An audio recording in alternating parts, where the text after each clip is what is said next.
Messick's, a helping hand with your land.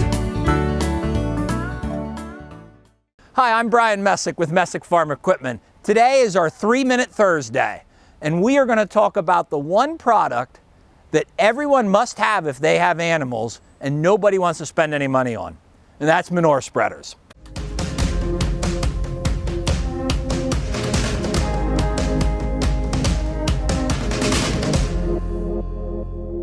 There is more manure spreaders out there on the industry than you can think of. We have horizontal beaters like this. We have vertical beaters. We have V-type spreaders. You have liquid-type spreaders, box spreaders, anything imaginable. And there's a spreader that's right for every manure application, but there isn't one spreader that will suit them all.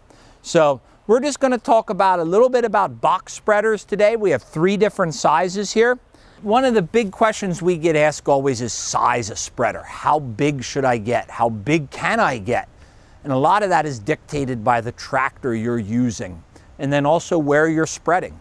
Is this something you're going to want to drive down the alley and fork your horse manure into it and spread every day? Or is this going to be something that you're going to pile your manure and load out a couple times a year? So a lot of the size of spreader is going to be dictated on the size of tractor you have, and then also the number of animals you have. We have large spreaders, upwards to 1,000 bushel, and then small little ones for the person that might have just one horse.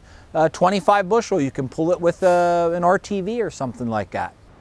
So in a traditional box spreader, which we have here, you have basically 2 options on the back of a top beater, which is this top beater up here, and then the single beater, which is going to come standard on the spreader.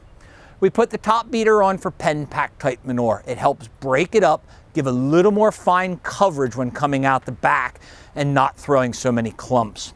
The other option some people get is this pan down here. What it does is it doesn't let the manure fall off the bottom of the spreader out the back and leave you a line. It collects it in here and the beater then picks it up and throws it out. They either call this a slurry pan or a fine litter pan, depending on your terminology or what you talk about.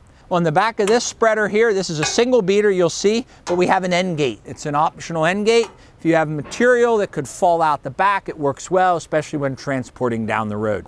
Good option we see putting on a lot of spreaders. The other thing we talk about, you'll hear people throw out, does it have T-rod? Is it T-bar? Is it a pintle chain? They're referring to the chain in the spreader. The one in this particular spreader is a T-rod. In this one, it is a round rod, so we call that T-rod. The next one over is a T-bar, and the next one over is a pintle chain. We've barely scratched the surface on manure spreaders. There is so much to know and so many different spreaders for the product that you're going to be spreading. So if you'd like, you can visit us on the web at messicks.com or give us a call at 1-800-222-3373, and we'd be glad to go over spreaders with you. I don't know what that was. You ready?